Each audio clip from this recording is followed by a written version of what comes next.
दिवाली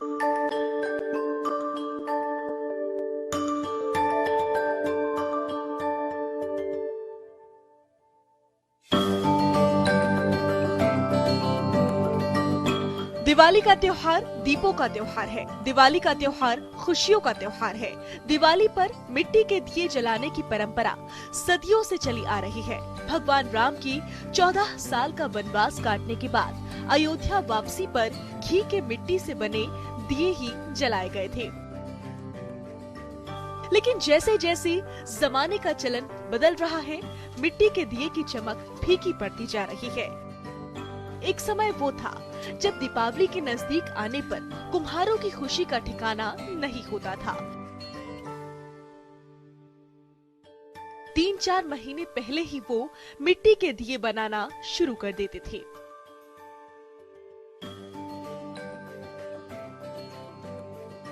दीपावली के आने की खुशी तो उन्हें आज भी होती है। अपनी तैयारियां भी पहले की तरह ही शुरू कर देते हैं। लेकिन बाजारीकरण ने कुम्हार की चाक की रफ्तार को धीमा कर दिया है। इतना धीमा कि घर चलाना भी इनके लिए मुश्किल हो रहा है। भिवानी में कुम्हारों ने अपनी तैयारियां तो पूरी की हैं, क्योंकि पुश्तों से वो यही काम करते आ रहे हैं। मगर दूसरों के घरों को रोशन करने की जुगत में जुटे ये कुम्हार खुद के घर भी जगमगा सके, इस आस में इस दिवाली भी दिन रात मेहनत कर रहे हैं। हम तो गरीब इंसान जी, दूसरे के घरों में रोशनी करते हैं, अपने दीवे बनाते हैं, और हम यही प्रार्थना करेंगे कि ज्यादा से ज्यादा मिट्टी का प्रयोग करें और मिट्टी के दीपक जलाएं। देखो मजदूरी पड़ती नहीं, और मटकियां कराते दिन लगे रहते हैं। हाँ, और ये कोई ले जा।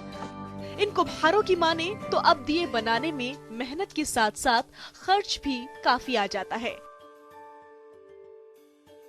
भिवानी में कुम्हार इस बार 300 रुपए में 1000 दिए के हिसाब से बेच रहे हैं, और अगर कोई 5 या 10 दिए लेना चाहे तो एक दिए की कीमत 1 रुपए है। बावजूद इसके लोग मिट्टी के दिए खरीदने में कम ही रुचि ले रहे हैं। साधारण मिट्टी को अनोखी कलाकृति का रूप देने वाले ये कलाकार मोमबत्ती और बिजली की झालर को इसका जिम्मेदार बता रहे हैं। कुम्हारों का कहना है कि बाकी चीजों के दाम तो बढ़े, लेकिन दियों के दाम नहीं बढ़े। सर मेरे को हो गए कम से कम 20 साल हो गए। कितने दिए बना पाते हो आप दिवाली के त्योहारों में? सर दिवाली के त्योहार पर अगर 2 महीने में लगातार करें ना, तो कम से कम 2 महीने में दिवे बनाए तो 2 लाख बना सकते हैं। और बिकते कितने हैं आपके? 2 के 2 बिक जाएंगे। और जाते कितने में है? 300 रुपये 1000। ये 1000 दियो में कितना टाइम लगता है, लाइट चली जाती है। पर क्या घाटे का सौदा है या फायदे का सौदा दिए बनाना? सर जो बेचने वाला है ना, उसके लिए तो घाटा है नहीं। अब वो 300 रुपये के 1000 लेके जाएगा, 1 रुपये का 1 देगा, वो उसको पड़ेंगे 1000 के 1000 बिक जाएंगे। 800 रुपये 1000 भी अगर वो बेचेगा तो उसको 500 रुपये फिर भी बचेंगे। ये बनाने वाले को टूट भी फूट भी हर चीज करनी पड़ती है। दिवाली से 2 महीने पहले 3 महीने पहले बनाते हैं। कितना आपको आमदनी हो पाती है 2-3 महीने के दिए बनाने पर? जी बिक जाते हैं जब तो जाती है जी, नहीं तो दिहाड़ी भी नहीं पड़ती जी। कुम्हारों की कला और प्राचीन परंपरा को जिंदा रखना है तो हमें और आपको आगे आना होगा। जनता टीवी आपसे अपील कर रहा है कि इस दिवाली आप मिट्टी के दिए जरूर खरीदें, क्योंकि जगमग बिजली की रोशनी में दियों की खोई टिमटिमाहट को वापस लाना होगा।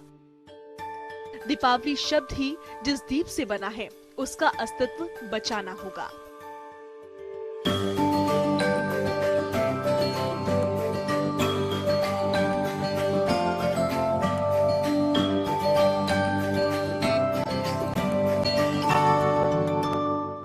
दिवाली पर ज्यादा से ज्यादा मिट्टी के दियों को उपयोग किया जाए, इसके लिए छोटी काशी के नाम से मशहूर भिवानी के लोगों ने इस बार एक अनूठी मुहिम शुरू की है।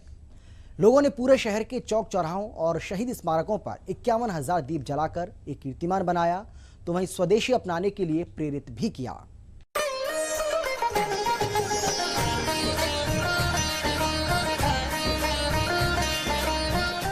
दिवाली को लेकर लोगों का उत्साह देखते ही बन रहा है।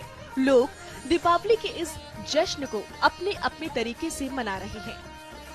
संगीत की धुन, श्लोकों की स्तुति और दीपों से जगमग, ये है छोटी काशी के नाम से मशहूर भिवानी शहर।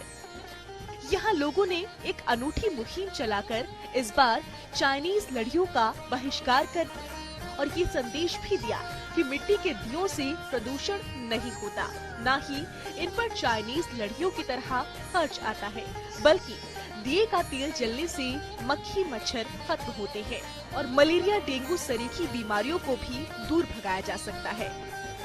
भारतीय प्रजापति हीरोज ऑर्गेनाइजेशन की राष्ट्रीय जन जागरण अभियान मिशन माटी दीप के तहत भिवानी के नेहरू पार्क स्थित शहीद स्मारक और अन्य चौक चौराहों पर 51,000 दीप प्रज्वलित किए गए। दीपोत्सव में बच्चे, बुजुर्ग और महिलाएं सभी ने बढ़ चढ़कर हिस्सा लिया। कार्यक्रम के आयोजन का मुख्य उद्देश्य चाइनीज सामान का बहिष्कार, स्वदेशी जन जागरण, पर्यावरण, संस्कृति बचाओ और स्वच्छ भारत का संदेश देना था। आपको बता दें कि इस मिशन की शुरुआत गुजरात के सूरत शहर से 50,000 दीप जलाकर हुई थी, जिसका गुजरात बुक ऑफ रिकॉर्ड में रिकॉर्ड दर्ज हुआ और पिछले 4 साल से मिशन माटी दीप जन जागरण अभियान पूरे देश में चलाया जा रहा है।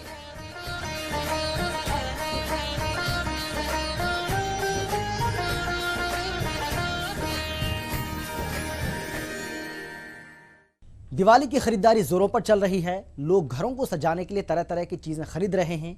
दीवारों को सजाने वाली लाइटें, झालर लोगों के बीच खासा पसंद किए जा रहे हैं। ऐसे में एक बात यह भी देखी गई है कि 2016 में चाइनीज वस्तुओं के बहिष्कार के बाद इस साल दिवाली के बाजार में चाइना सामानों पर बहिष्कार की मार देखने को मिली है। आप भी देखिए इस रिपोर्ट में कि कैसे इस दिवाली चाइना को ना है।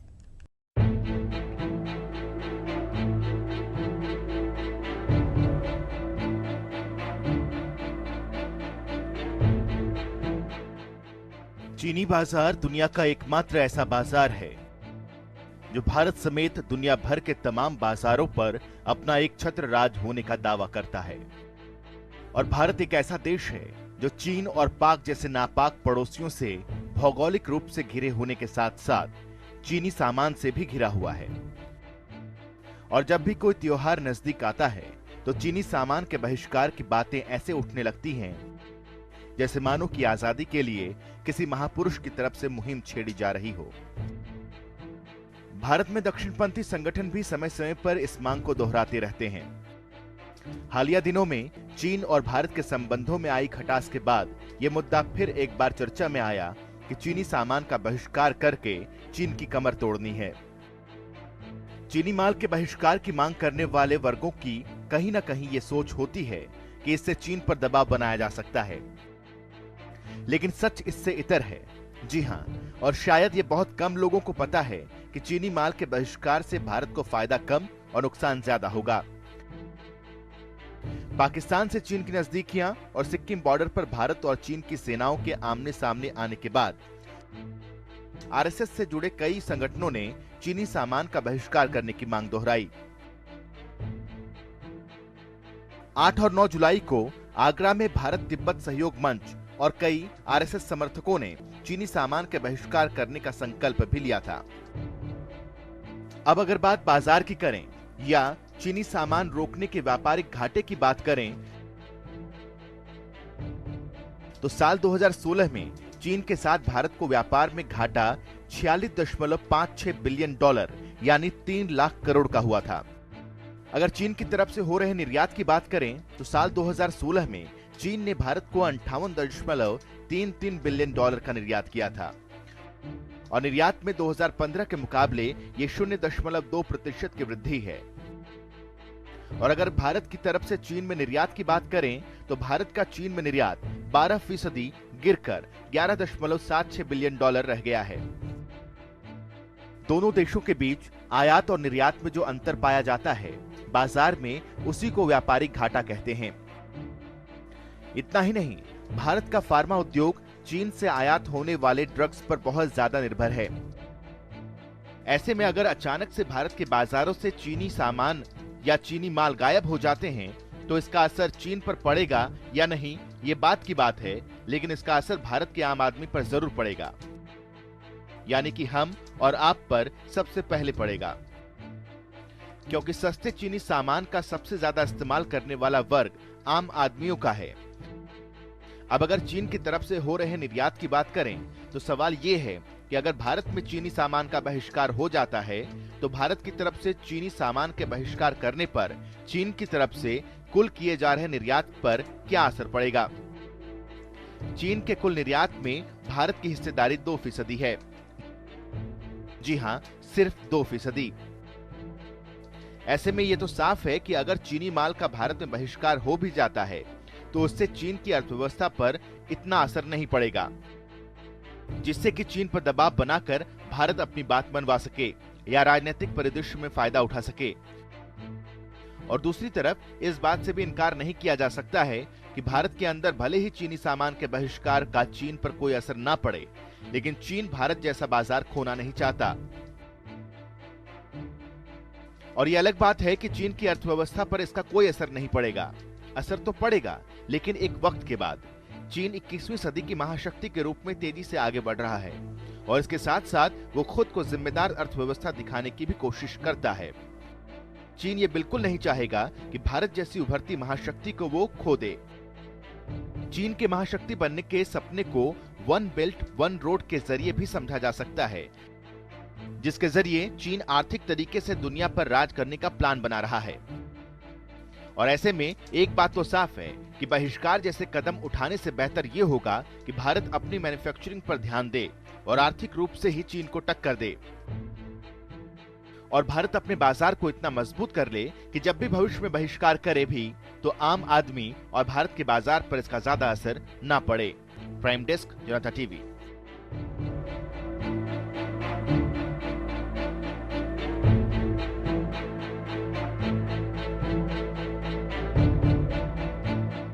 चीन तेजी से तरक्की की सीढ़ियों पर चढ़ रहा है और इस तरक्की के पीछे सबसे बड़ा हाथ अगर किसी का है तो वो है चाइना का बाजार।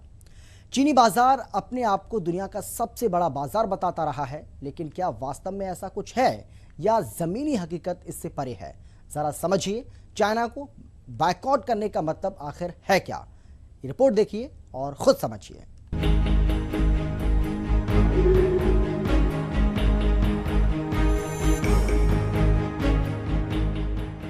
भारत और चीन के रिश्तों में तल्खी 1959 के बाद से ही है। रिश्तों में इस तल्खी की वजह तत्कालीन सरकार की विदेश नीति थी, जिसकी वजह से 1962 का युद्ध हुआ और भारत चीन से पीछे रह गया। इन सालों में हालात काफी बदले हैं। दोनों ही देश एशिया की महाशक्ति बनने की कोशिश में हैं।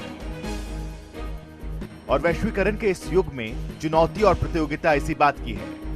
व्यापार और विदेश नीति को एक साथ साधने की कोशिश भी की जा रही है,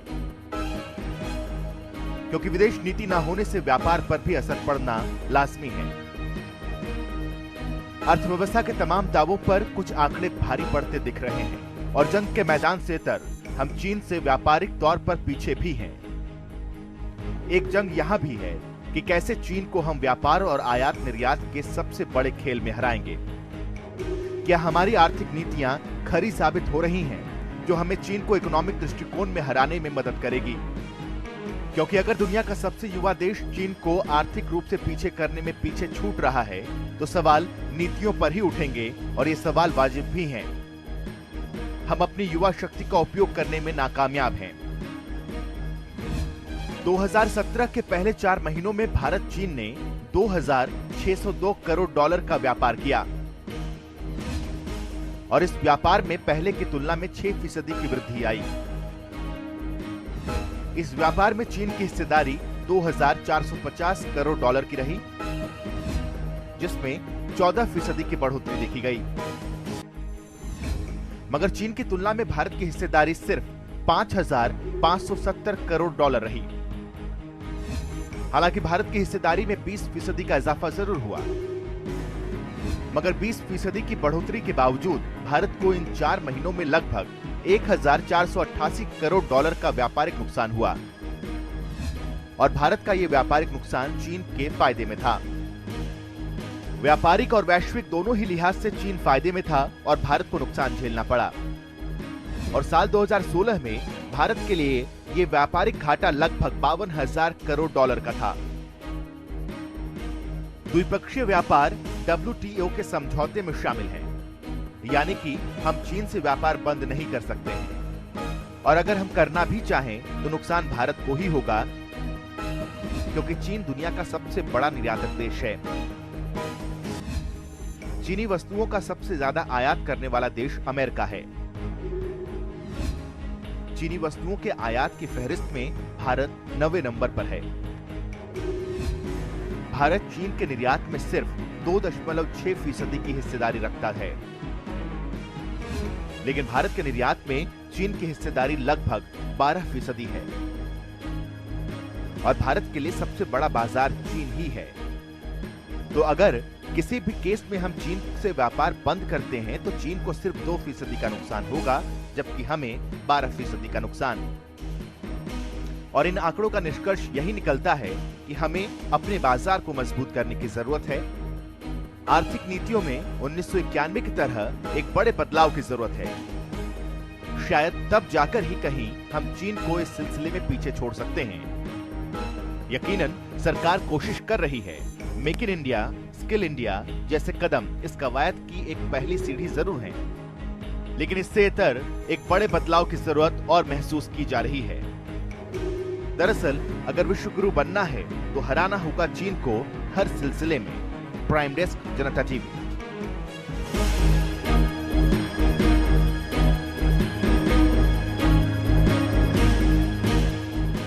और इसके साथ हमारी इस खास पेशकश में फिलहाल इतना ही। दीजिए इजाजत, नमस्कार।